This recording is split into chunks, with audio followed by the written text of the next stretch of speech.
I arrived early at my in-laws' Christmas Eve party, planning to surprise them. The moment I stepped inside, I heard my husband's voice echoing from the living room. "Madison is pregnant. We're going to have a son." I froze in the hallway. I wasn't pregnant. I peeked into the living room and saw him, his arm wrapped tightly around his ex-girlfriend. Everyone was cheering, celebrating. Everyone in that room knew except me. But this wasn't just a betrayal. It was far worse, because in the weeks that followed, I discovered that my entire life had been a carefully constructed lie, and they had no idea who they were really messing with. I used to believe that knowing someone your whole life meant truly knowing them, that a shared history meant trust, and that family was forever. I was wrong about all of it. My name is Ava Sterling.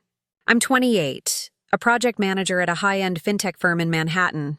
From the outside, my life looked perfect. A stunning brownstone, a stable marriage, a fast-track career. People envied me. They thought I had it all, but they had no idea what I had endured to get there. They didn't know the cost I had paid for that apparent stability. Everything changed last year on Christmas Eve. That was the night the blindfold finally fell. The betrayal had been there for years, right under my nose. I simply hadn't seen it. Let me rewind. You need to understand how I got to that moment. I've known Jackson Miller, Jax, since the day I was born. Our parents were close friends, the kind who spent weekends together, took vacations, and celebrated every birthday. My parents were Jax's godparents, and his parents, Carol and Charles Miller, whom I called Aunt Carol and Uncle Charles, were mine. It was the kind of friendship that seemed unbreakable, built over decades. We grew up playing in the same parks, attending weekend BBQs, birthday parties, and holidays. He was part of my life even before I truly understood what that meant. But our lives were very different. My parents had money. My father a successful entrepreneur, my mother a renowned architect. I went to the best private schools in the city, had piano lessons, ballet, French tutoring. We traveled through Europe on vacations and lived in a large historic brownstone on the Upper East Side. Jax, on the other hand, went to public schools. His family lived in a modest house in a middle-class Queens neighborhood. Uncle Charles was a manager at a construction supply store. Aunt Carol worked as a secretary at a medical practice. They lived comfortably, but without luxuries. At the time, I didn't notice those differences. We were just kids playing together. But looking back now, the signs were there. The way Aunt Carol glanced at my mother's jewelry. The jokes Uncle Charles made about our house, our cars, our trips. Always smiling, always framed as humor, but with a hint of bitterness I was too young to recognize. When I was 16, my parents died in a car accident. It was a rainy October night. They were returning from an anniversary dinner when a truck lost control on the highway. Words cannot capture that time. Even now, 12 years later, part of me freezes remembering the exact moment the police knocked at 2 a.m. After the funeral, Aunt Carol and Uncle Charles moved into my house. They came to live with me, to take care of me so I wouldn't be alone. I was a minor, an orphan, completely lost. They took me in. They were kind, reassuring me that I would always have family. At the time, that saved me. Or so I thought. They managed my parents' estate until I turned 21. When I came of legal age, I discovered my parents had left me a considerable portfolio. 4 condos and the brownstone where we lived, all fully paid off. They had invested well, planning a future they never got to share with me. Aunt Carol and Uncle Charles guided me through the paperwork, patiently explaining every detail. When I turned 21 and could take control of everything myself, they asked if they could continue living in the brownstone. They said it would be better for everyone if we stayed together. I didn't hesitate. They were family. Practically the only family I had. They had cared for me through the worst years of my life, and letting them stay felt like the least I could do. Generosity, gratitude, naivety. 3 words that perfectly described me back then. Jax and I started dating when I was 21. It felt natural. Everyone expected it. "You're perfect for each other," they said. "You grew up together. It's like destiny." He was attentive, affectionate, and seemed to truly understand me. He knew my history, my pain. my fears, or at least that's what I believed. 2 years later, we married. Aunt Carol helped me plan everything.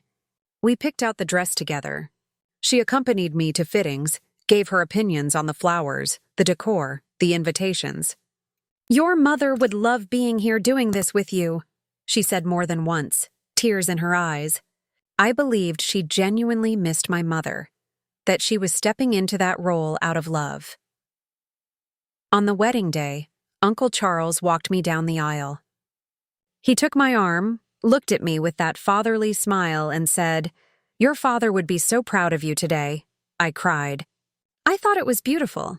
I believed it was family love, and I let myself trust it because I thought it was real. Jax and I moved into one of the condos I had inherited. He said he wanted us to build our life together and that we didn't need the big house. At first, it made sense. I worked constantly, focused on my career. He had started working as a trader, operating from home, investing in stocks and crypto, or at least that's what I believed he did. The other 3 condos were rented out. Jax offered to manage everything. "You already work so much. Let me handle the properties. You can focus on your career, and I'll take care of this side of things," he said. It seemed fair. He sent me monthly reports, claiming to reinvest the profits and multiply our wealth. I never questioned him. I trusted him completely. After all, why wouldn't I? He was my husband. He had grown up with me. His parents were my godparents. They lived in my house. We were family. 2 weeks before Christmas, Jax came home with a document, a power of attorney prepared by an attorney who worked with his family. "It's just to make things easier, honey," he explained, smiling in that reassuring way he always did. "That way I can renew rental contracts without bothering you at work, handle bank matters, property registrations. You'll be free to focus solely on your job." I skimmed the document quickly. Legal jargon always gave me a headache. "I'll read it carefully later," I said. Something flashed across his face, fast, almost imperceptible. A clench of his jaw, a different glint in his eyes. But then he smiled again. "Sure, no problem. Whenever you have time." I tucked the POA in a desk drawer and honestly forgot about it. Work was chaos. The company had a major project to close before year-end, and I was coordinating the entire team. The company Christmas party was scheduled for the afternoon of December 24th. It started at 6 p.m., and I had agreed with Jax that I would leave around 10 p.m. to head to his parents' house for the traditional family Christmas Eve dinner. Every year, the brownstone that had belonged to my parents was filled with Jax's relatives, his parents' friends, people I barely knew. I always went, always smiled, and always appreciated being included because I still believed I was lucky to have this family. That night, the company party was dull, repetitive conversations, music too loud, drunk people discussing New Year's resolutions. Around 8 p.m., I decided to leave early and surprise Jax, arriving before the planned help with final preparations.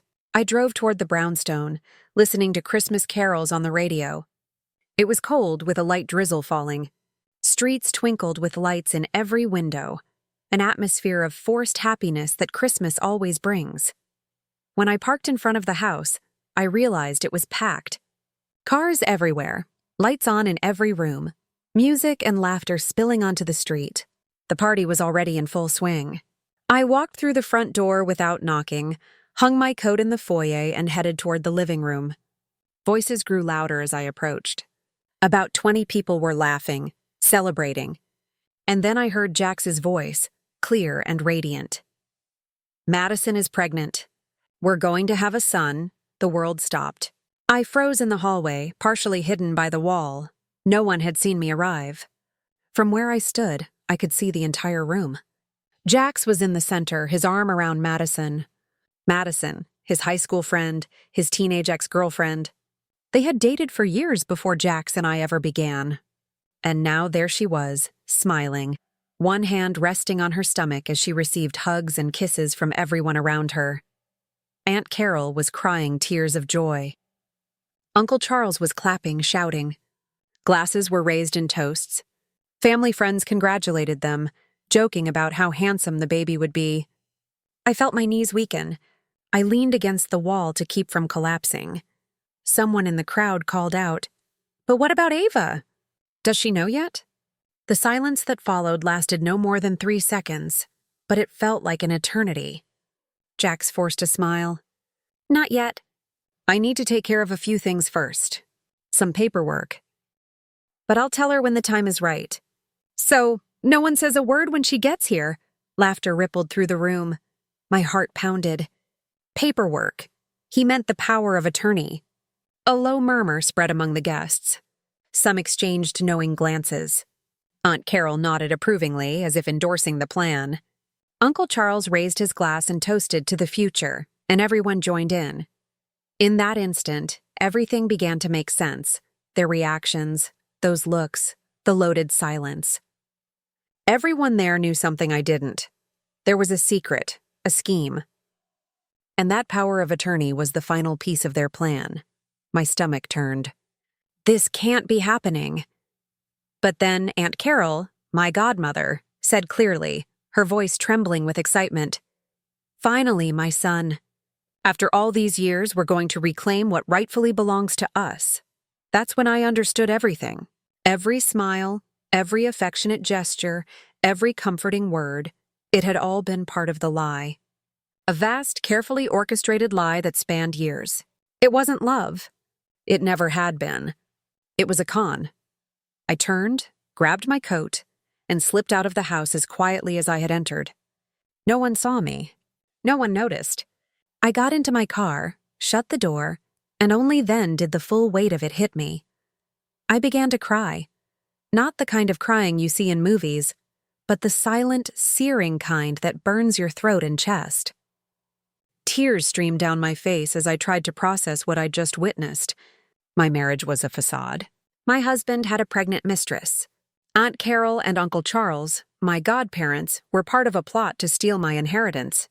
And everyone, absolutely everyone in that room knew and was complicit. I drove back to the condo on autopilot. I don't remember the road or the stoplights. I just remember crying and driving, crying and driving. When I got home, I wiped my face, washed away the streaks of mascara, and looked in the mirror. I barely recognized the woman staring back, smaller, fragile, lost. My phone buzzed. It was a message from Jax. "Jax, where are you?" I took a deep breath and typed. I decided to stay at the company party. It's livelier than I expected. "Jax, okay, have fun. See you in 2 weeks. We're heading to Maui early tomorrow. Of course, the annual trip. Since our wedding, his family always spent Christmas and New Year's in Hawaii, visiting relatives until the first week of January. They knew year-end was chaos at my firm, with project closures and reports. So every year I stayed behind while they went on vacation. I had never questioned it. It was their tradition. "Okay, have a good trip," I replied. He sent back, "Merry Christmas." "Love you." I didn't respond. I locked my screen and tossed the phone onto the sofa. Then I sat in the dark living room and let the anger rise, because in that moment, I realized something. The crying was over. There was no more space for pain or sadness or tears. Only strategy. They thought I was a fool, that I'd always be that orphaned, grateful girl, forever trusting, signing papers without reading, never questioning a thing. They were wrong. I had grown up.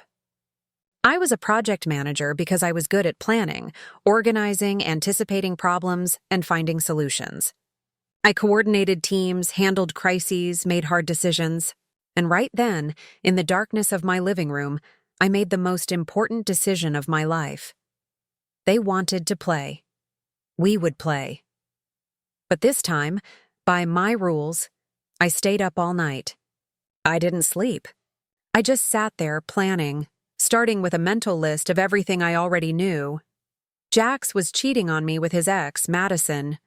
Madison was pregnant. His entire family and friends knew and supported it. The power of attorney was the final piece of a plan to transfer my assets to his family. I hadn't signed anything yet. That detail was crucial. I still had control of everything. I was still the owner of my properties, my accounts. Jax had no legal power over a thing. As long as I didn't sign that document, he couldn't act. I spent Christmas planning, thinking through every detail, every move I would need to make. I made mental lists, drafted strategies, anticipated problems. This was how I worked as a project manager, and this was exactly how I was going to handle this. The next day, December 26th, I put my plan into motion. As the sun rose, I knew my first step. At 9 a.m., I called the lawyer who had handled my parents' affairs. He had always said that if I ever needed anything, I only had to reach out. "Mr. Harrison, this is Ava Sterling, James and Isabel Sterling's daughter. I urgently need to speak with you." He must have sensed the urgency in my voice because he didn't ask questions. "Come to my office," he said. I showered, dressed, gathered all the property documents I had, including the power of attorney Jax had given me, and drove downtown. Mr. Harrison's office was in an old brick building in the financial district. I had walked those stairs since childhood, always accompanied by my father. It smelled of old paper and strong coffee. He greeted me with a hug. A man in his 70s, completely white-haired with reading glasses hanging around his neck. He had been my father's attorney for over 20 years. "Sit down, Ava. Tell me what happened." I told him everything. The announcement at the party, the POA, my suspicions about the asset transfer. I spoke nonstop for nearly 40 minutes. He listened silently, taking notes, frowning at certain points. When I finished, he removed his glasses and rubbed his eyes. "Ava, I need to tell you something." My heart pounded. "What is it?" "Your father and Charles were business partners many years ago, an import company. It did well at first, but then it hit a rough patch. Charles wanted to retire and sell his share. Your father bought him out for a fair price, assuming all the risk. Charles took the money and left." He paused, sipping his coffee. 2 years later, your father turned it around. The company grew exponentially. That's how your family became wealthy. But I don't think Charles ever got over it. Your father told me this story years ago. By his account, Charles accepted it at the time. The families stayed friends. The children grew up together, but now, seeing what's happening, I believe there was always resentment. Charles and Carol probably always looked at your family's life with bitterness. The class difference was obvious over the years, wasn't it? You had everything while they struggled financially. And when your parents died, you were a vulnerable teenager with a sizable inheritance. To resentful people, that must have looked like an opportunity. He looked at me seriously. "Looking back now, with everything you've told me, it's clear that friendship always had a fragile foundation. The resentment over the business sale was never truly resolved, and you became the perfect target. It felt like a bucket of cold water had been dumped over me." "So that was it," I whispered. "The resentment had always been there, hidden, and I never saw it." "Nobody did," he clarified. "Your father certainly didn't suspect anything, or he would have taken precautions." I closed my eyes. My parents never imagined that friendship could hide so much envy, so much greed, and now I was paying the price for all of our naivety. "And this power of attorney?" I asked, pushing the document across the table. Mr. Harrison put on his glasses and read it carefully. 15 minutes passed. He flipped pages, reread sections, made notes. Finally, he placed it on the table and looked at me gravely. "This gives Jax full authority over absolutely everything you own. He could sell the properties, transfer them, create mortgages, take out loans in your name. Everything. Once signed, you would lose complete control of your estate." Anger surged through me again. And if I had already signed it, reversing it would have been extremely difficult. Litigation could take years, and even then there would be no guarantees.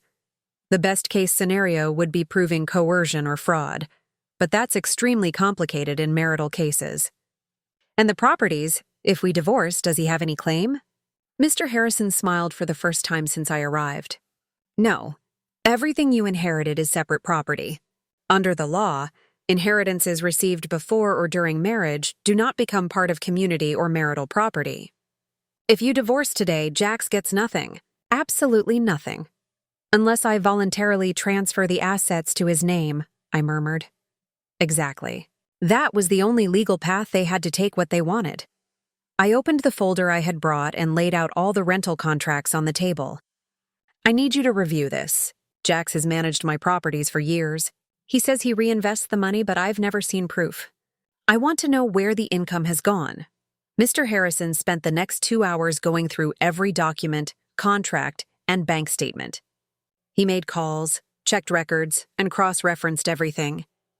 When he finished, his expression was grim. Ava, I'm sorry to tell you this, but the rent money has been deposited into Jax's personal accounts, not joint or business accounts. He has been appropriating all the income from your properties. I drew a deep breath. I had suspected it, but hearing it confirmed still hurt. And there's more, he continued. One of the condos has no proof of rent payment at all. There's a contract, but no record of any financial transactions. Someone is living there rent-free. Madison, I said quietly, thinking of his mistress. Mr. Harrison nodded.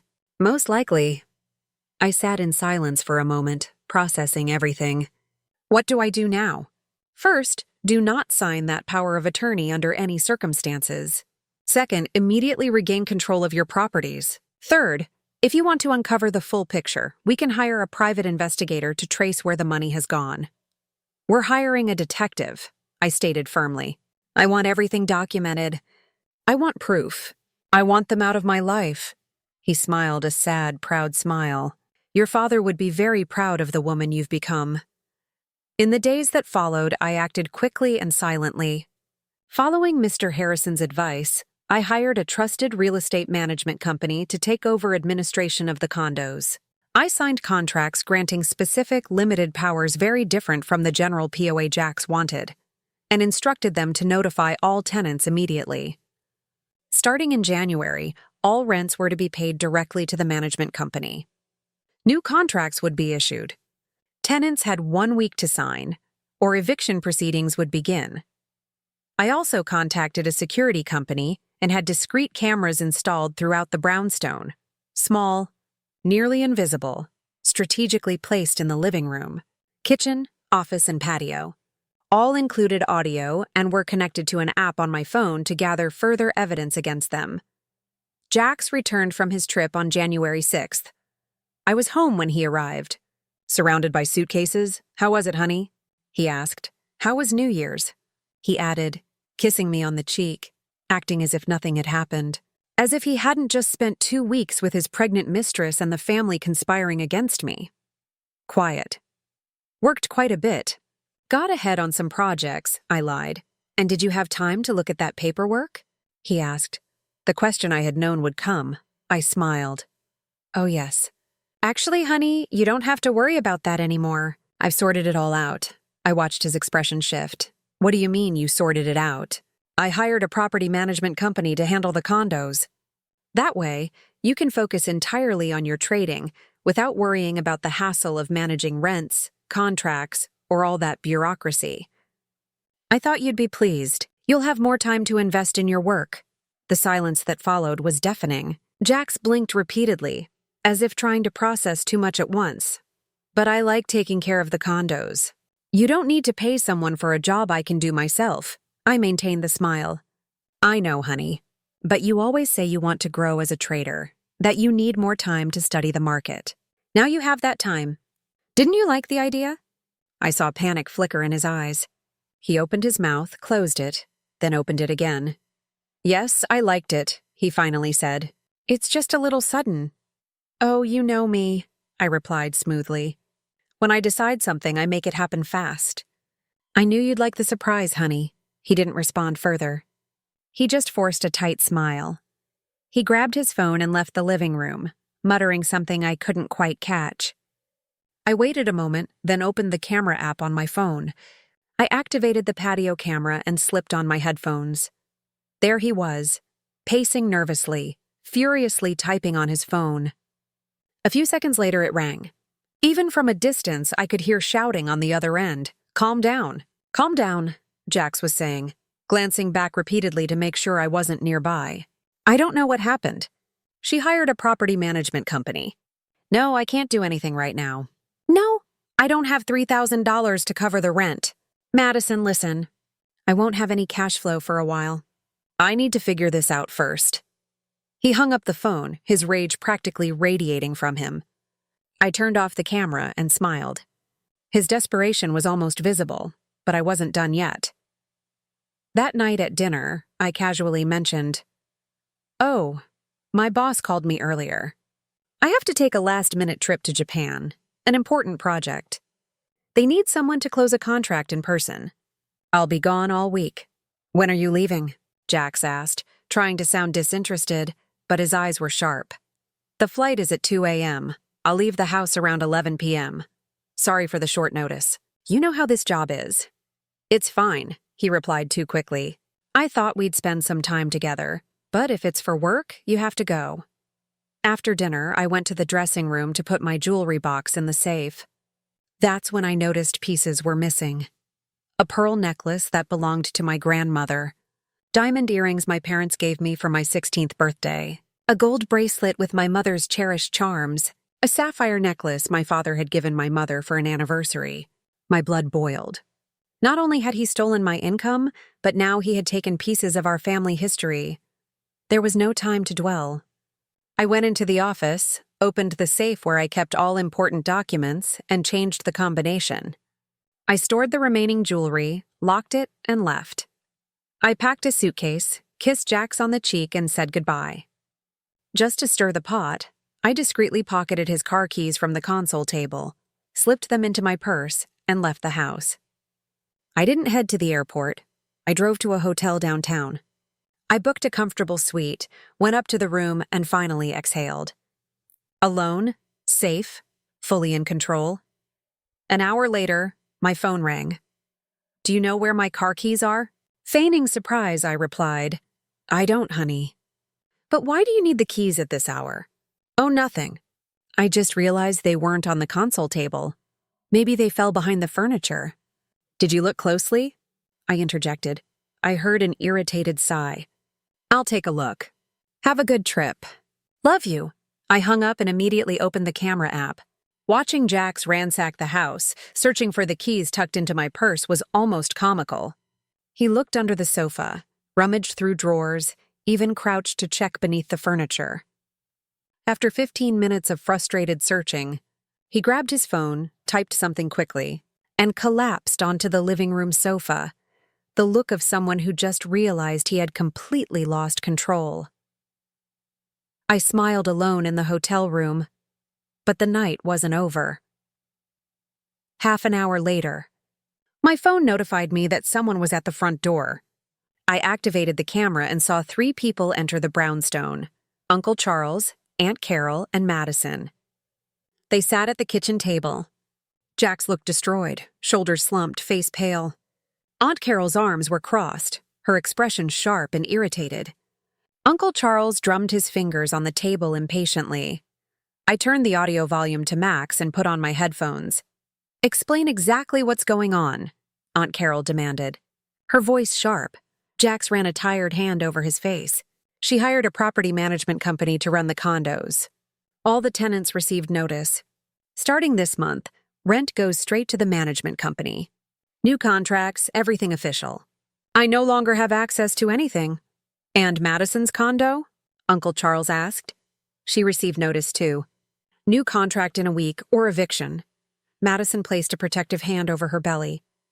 "Jax, I don't have the money to pay the rent." "You know that?" "I know," Jax replied, his voice defeated.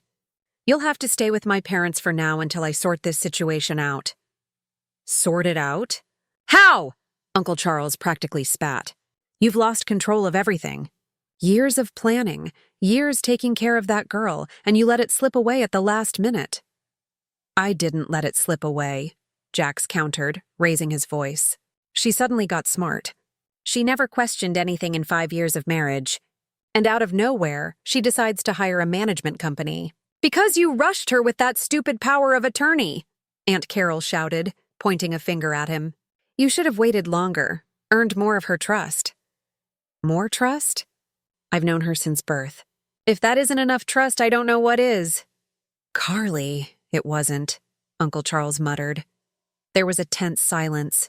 Madison nervously fiddled with the necklace she was wearing, my sapphire necklace, rubbing the pendant between her fingers.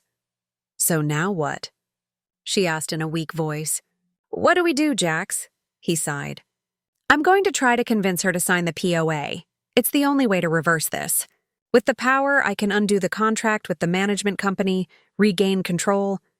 "But what are you going to say to make her sign?" Uncle Charles asked. "I don't know. I need to talk to her when she gets back from Japan." Aunt Carol leaned forward, hands on the table.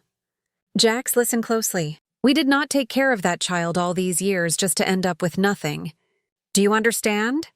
I didn't endure that brat crying over her dead parents for free. Your father and I didn't make such a sacrifice just for it to go wrong." Now my stomach twisted at the way she spoke about me, as if I were some burden, an investment that had to yield profit. "I know, Mom," Jack said tiredly. "You know." "Do you really know?" Uncle Charles joined in. "That company should have been ours, too. Half of that money, half of those condos, it should all be ours." But her father got greedy and bought my share when the company was struggling. He kept all the profits when it improved and then died, leaving everything to that spoiled kid. Aunt Carol shifted in her chair and continued. "She grew up in the best schools. She had everything she wanted. She never worked a hard day in her life. Meanwhile, we were busting our backsides. Your father at that miserable store, me at the clinic, watching them live that luxury life that should have been ours too." Uncle Charles nodded. "Exactly. That's why when they died, it was our opportunity, our chance to correct that injustice, to care for the girl, earn her trust, and when she turned 21, be so close that she saw us as her family. And it worked. She let us live in her house. She trusted you to manage the condos. She married you. Everything was perfect, until you messed it all up." Aunt Carol finished, glaring at Jax with contempt. "I didn't mess anything up." Jax slammed the table. The plan was to wait for her to sign the POA, transfer everything to my name, and then file for divorce. Done. Over. Everyone goes their separate ways. But she didn't sign it. "Not yet, but she will." "How are you so sure?" Uncle Charles doubted. Jax hesitated. I think she will. I'll find a way. She trusts me. She trusted you." "After this property management company stunt?" Aunt Carol corrected sharply. "I don't know." She seemed suspicious. They fell silent for a few moments. I remained in the hotel room, heart racing, recording every second of that conversation. "What about us?" Madison asked. "You said you don't have the rent money anymore. How are you going to support me?" "Support the baby?" Jax ran his hand through his hair, frustrated. "I don't know, Madison. I don't know. The money I had saved was used for the trip, and the rest. I lost gambling. You lost it?" Aunt Carol almost screamed. "Jax, you promised you would quit." "I didn't know I would be cut off from the rents this month. If I had known, I wouldn't have gambled everything." "You're an idiotic boy," Uncle Charles said bluntly. "A fool. And now how are we going to pay the bills this month?" "I'll fix it," Jax insisted, but his voice lacked conviction. Madison started crying. "You promised I wouldn't have to worry about money. I quit my job. I fought with my parents. I left home. You promised you would take care of me, that we would have a good life, that the baby would have everything. And now you tell me you have no money, that you gambled it all away. Madison, please." "No." She rose from her chair. "I can't believe I was so stupid. All these years being the other woman, hiding, waiting. What for? To end up pregnant, homeless, dependent on your parents' charity?" "Calm down, Madison," Aunt Carol said without much sympathy. "We'll solve this. And when we get the money, everyone benefits. You, the baby, everyone. But you must be patient." "Patient?" Madison laughed sharp. "I'm 4 months pregnant, Carol. In 5 months, I'll have a baby. I don't have time for patience." "Well, you should have thought about that before you got pregnant," Aunt Carol shot back coldly. "Have you never heard of birth control or condoms?" The silence that followed was heavy with tension until Uncle Charles finally spoke. "We need a new plan. If Ava won't sign the POA willingly, we'll have to force her somehow." "Force her how?" Jax asked. I don't know. Blackmail, threats, something that leaves her no option. Blackmail with what? She has nothing to hide. Her life is perfect, clean, proper. Madison protested. Everyone has something, Uncle Charles muttered. We just have to find it. Aunt Carol nodded slowly. Or we create something. Plant evidence, something that compromises her. Then we offer to fix it in exchange for the signature. Nausea rose in me. They were seriously contemplating framing me to coerce my signature. That's too risky, Jack said weakly. More risky than losing everything? Uncle Charles countered. They spent several more minutes tossing out possibilities, each more brazen than the last. Finally, they agreed to think it over and meet again in a few days. When they left, it was nearly 3 a.m. I turned off the camera with trembling hands. This was not merely a financial swindle or an affair. It was a conspiracy that had been building for a decade, maybe longer. Since my parents' death, perhaps even before. Every affectionate gesture, every comforting word, every family moment had been calculated, measured, and executed with cold precision, and I had believed it all. At 7 a.m, I called Mr. Harrison. He picked up on the third ring, sleep in his voice, but alert the moment he recognized me. Ava, what happened? I have everything recorded, I said. The full confession. They admitted the marriage was a scam from the start, that they cared. For me only to access the inheritance. And now they're planning to blackmail or frame me to force me to sign the power of attorney. There was a pause on his end. Are you safe? Yes, I'm in a hotel. They don't know where I am. Send me the recordings immediately and come to my office this afternoon. We're going to end this. At 2 p.m., I sat in Mr. Harrison's office. He had already watched the key recordings. His face was tight, serious. Ava, this is far worse than we imagined, he said, opening a thick folder. But it's also much better for your case. How so? I asked. The detective I hired finished his investigation. He replied, We have concrete proof of everything. He turned his laptop so I could see. Rent payments diverted into Jax's personal accounts for 5 years. Bank statements showing massive spending on online betting, casinos, Jax's severe gambling addiction. My stomach churned, but it wasn't a surprise. I'd pieced that together the night before. There's more, he continued, opening another tab.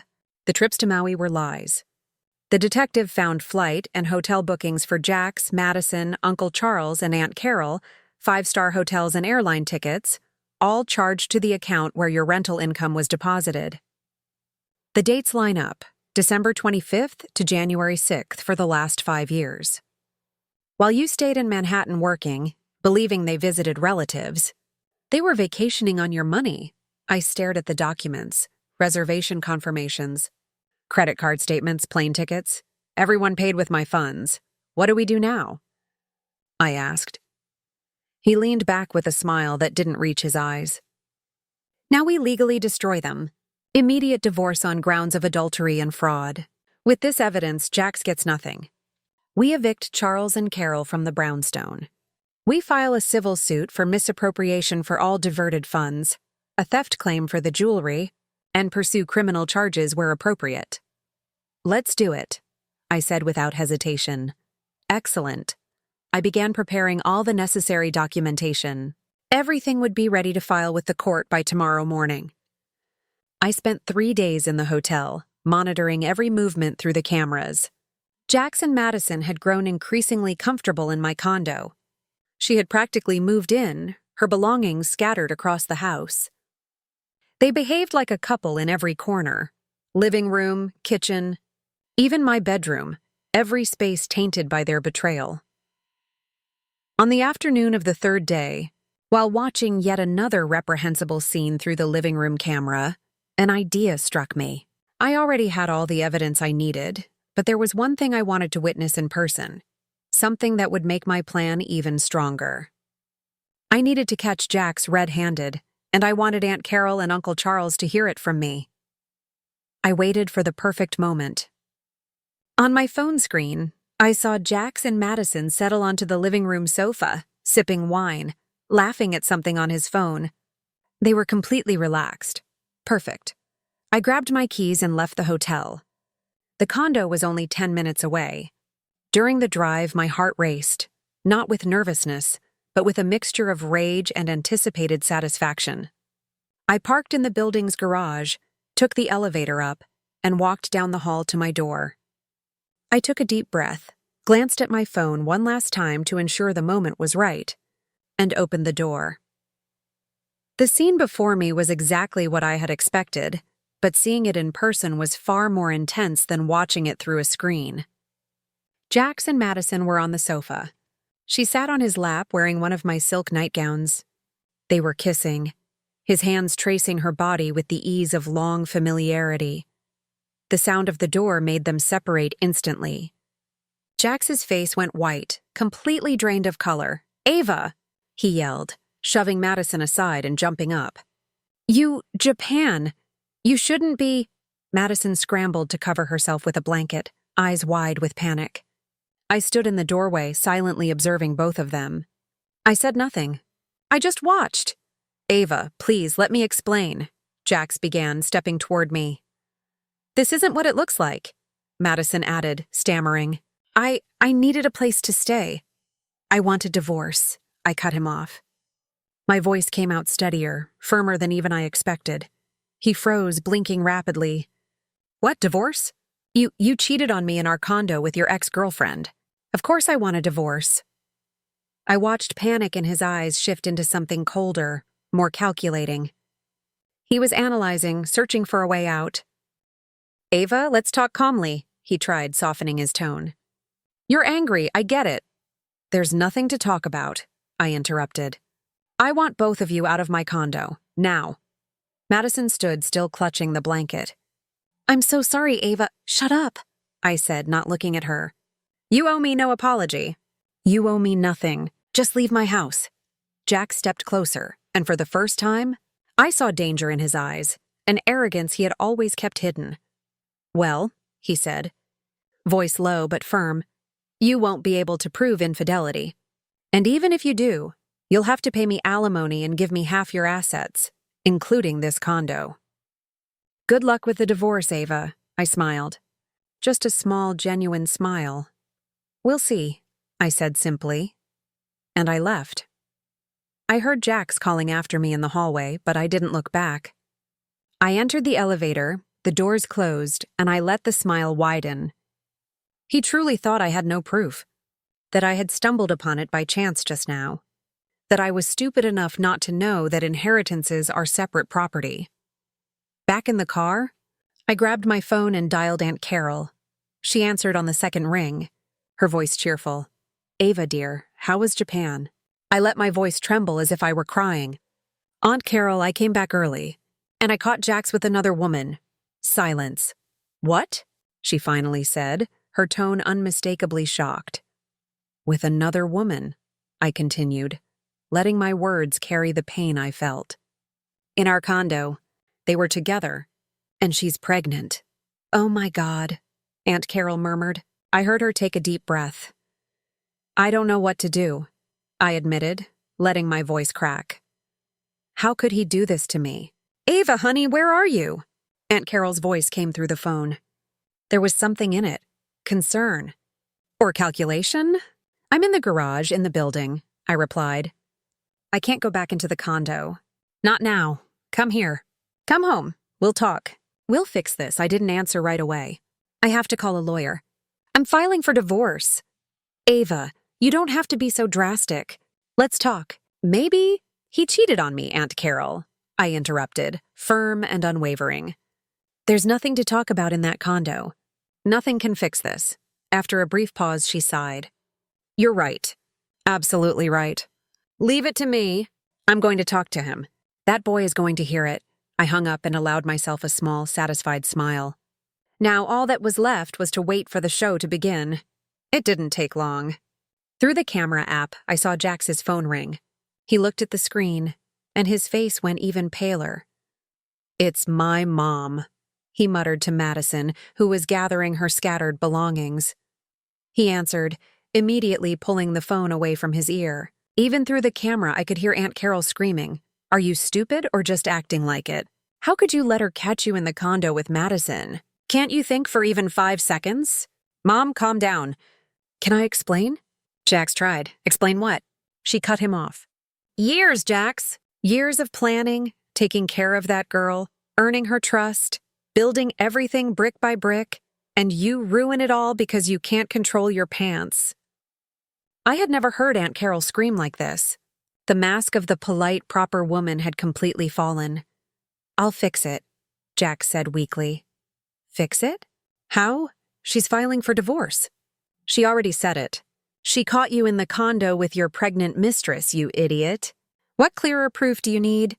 I heard Uncle Charles's voice now, calm and icy, probably put on speaker by Aunt Carol.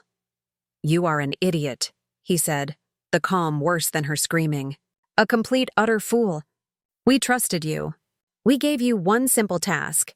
Marry her, earn her trust, make her sign the power of attorney, and you couldn't even do that. I tried. She wouldn't sign. But I'll make her drop the divorce, Jax insisted, desperation in his voice. I'll talk to her. I'll apologize. How? Uncle Charles asked, still terrifyingly calm. How do you convince a woman who just caught you cheating to drop the divorce? What arguments do you have? Silence. That's exactly what I thought. You have nothing, Uncle Charles continued. We've lost everything because of you. We haven't lost it yet, Jax countered weakly.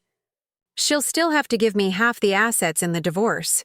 Even with adultery, it's divided. Aunt Carol let out a bitter laugh. You really are dumb. Those properties are her inheritance. They don't enter the split. She's divorcing you. You'll be left with nothing, and a pregnant mistress to support on top of it. Congratulations, Jax. You've ruined everything.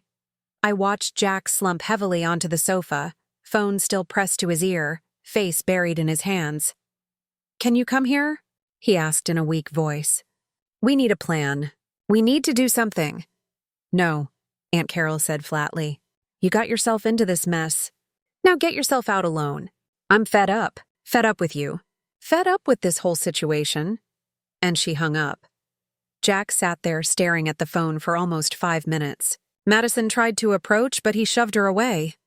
You need to leave, he said coldly. Now, and don't come back. But Jax, I have nowhere to go. That is not my problem, he shouted, standing. Go to your parents. Go wherever you want, but get out of here. I watched Madison start crying, hurriedly gathering her things, almost running out of the condo. Jax was left alone in the living room, pacing, picking up his phone, typing, deleting, typing again. He was sending me messages. I saw the notifications pop up on my phone. Ava, please let me explain. It was a mistake, a moment of weakness. I felt lonely. You've been gone a lot. I love you. I've always loved you. Can we fix this, please? I deleted every message without reading them twice. Then I turned off the cameras, leaned back in the driver's seat, and exhaled slowly. Phase 1 was complete. All that remained now was to wait for tomorrow. The next morning, I woke up before sunrise. Mr. Harrison had already prepared all the documents, and the court delivery was scheduled for that very day.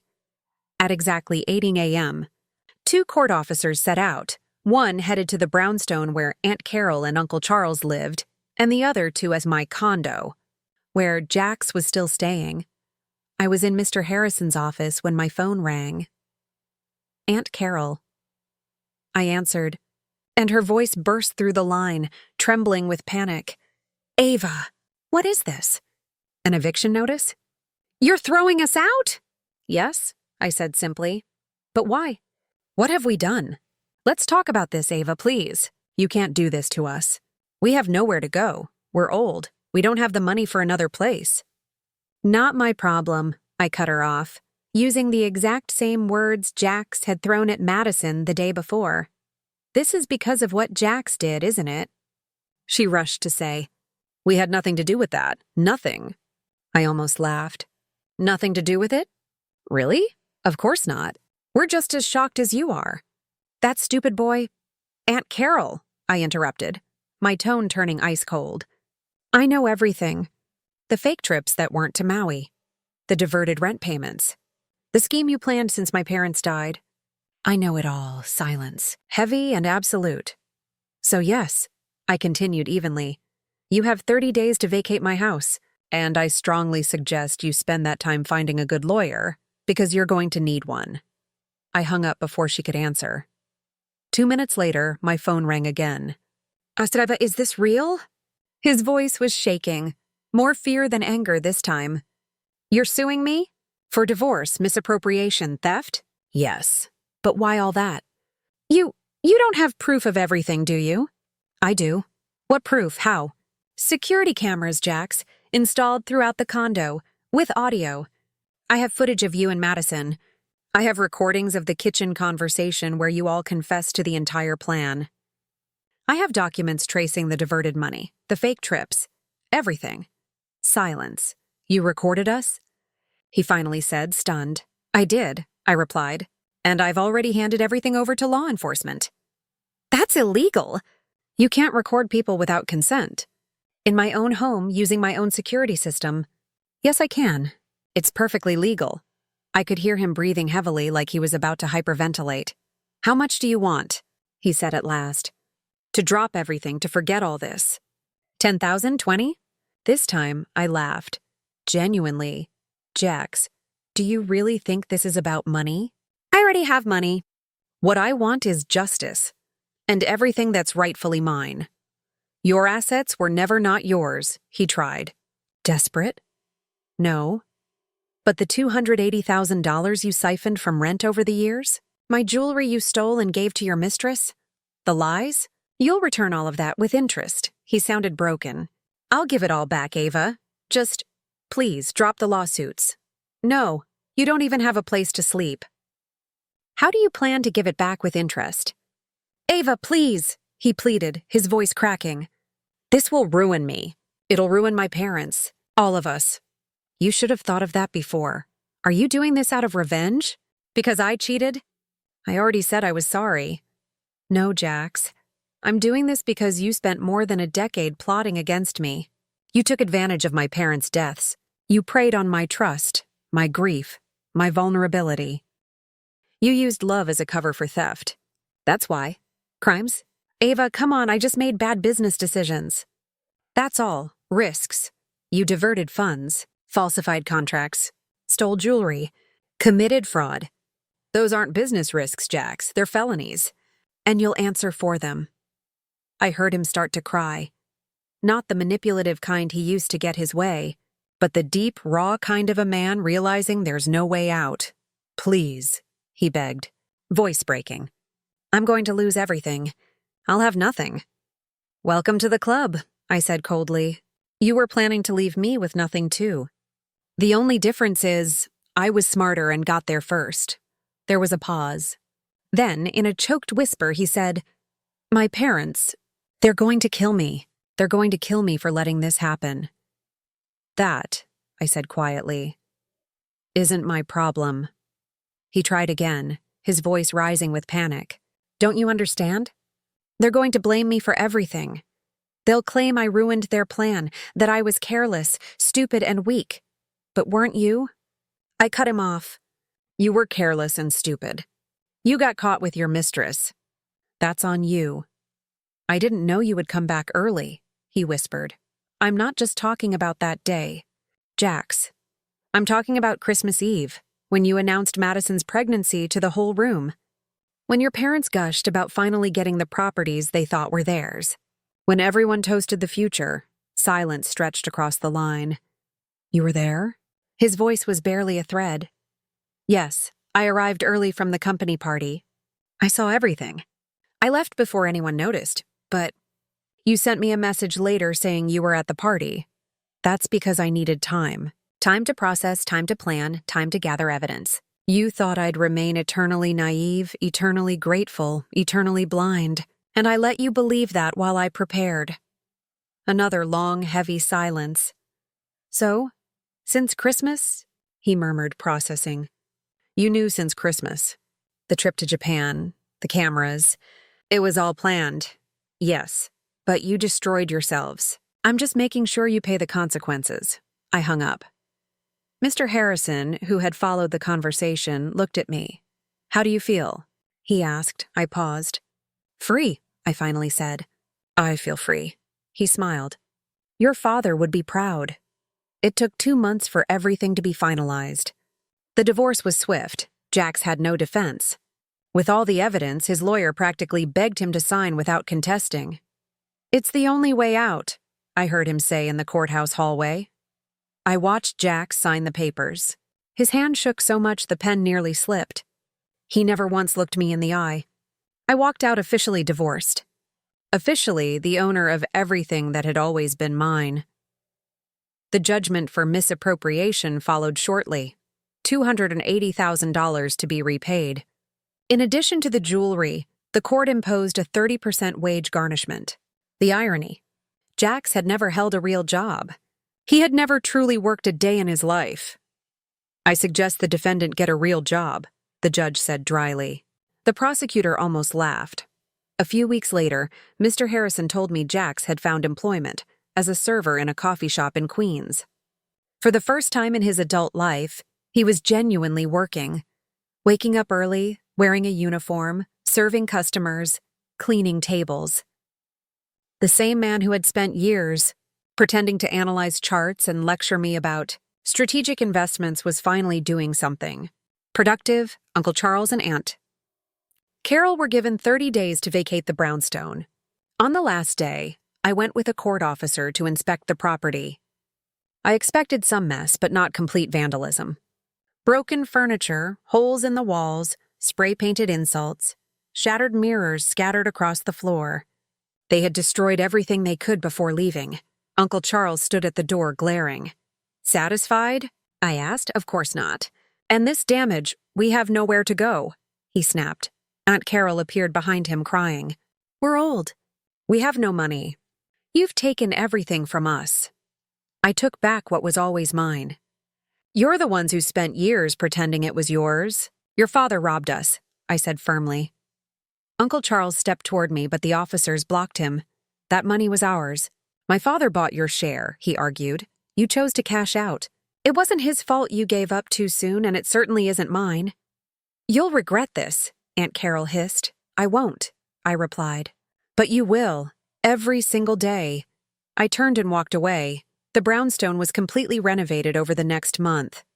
When it was finished, it looked stunning. I sold it within 2 weeks to a couple with 2 young children.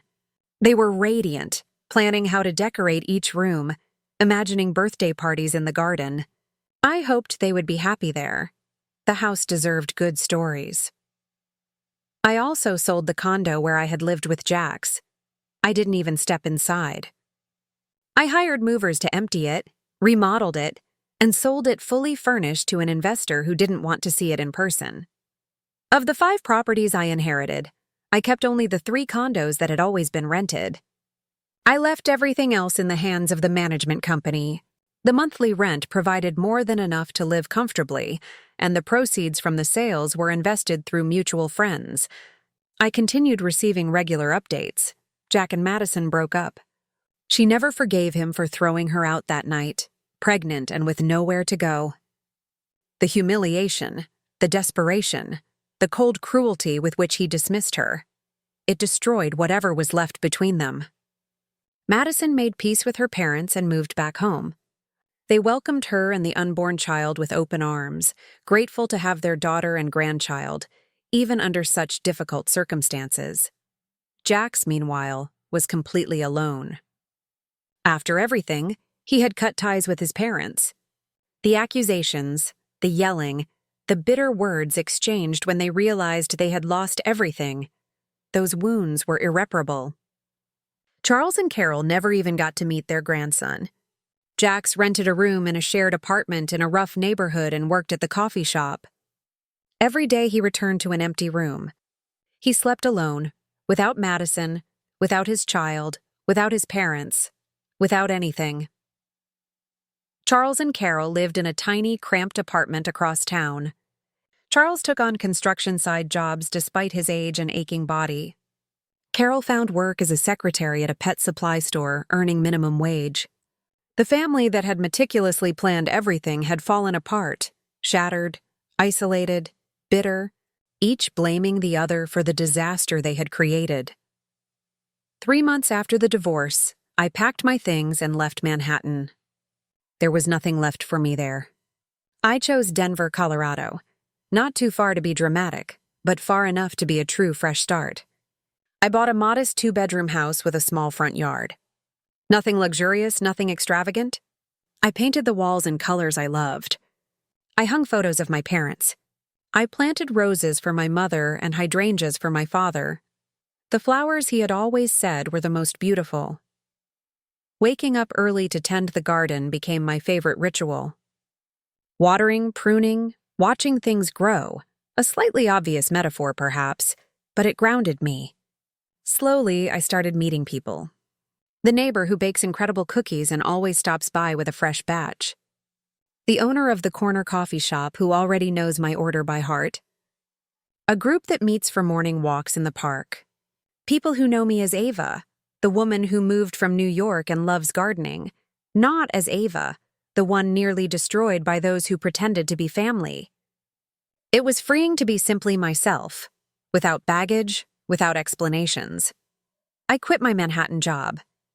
The firm was disappointed and offered raises, promotions, anything to make me stay, but I needed distance.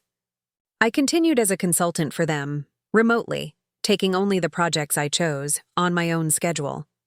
Nothing consuming, nothing suffocating. I traveled frequently, France, Italy, and this time truly Japan. I immersed myself in the places, tasted the food, captured it all in photos.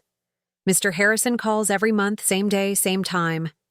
He tells me trivial office stories, asks how I am, sometimes updates me on legal matters.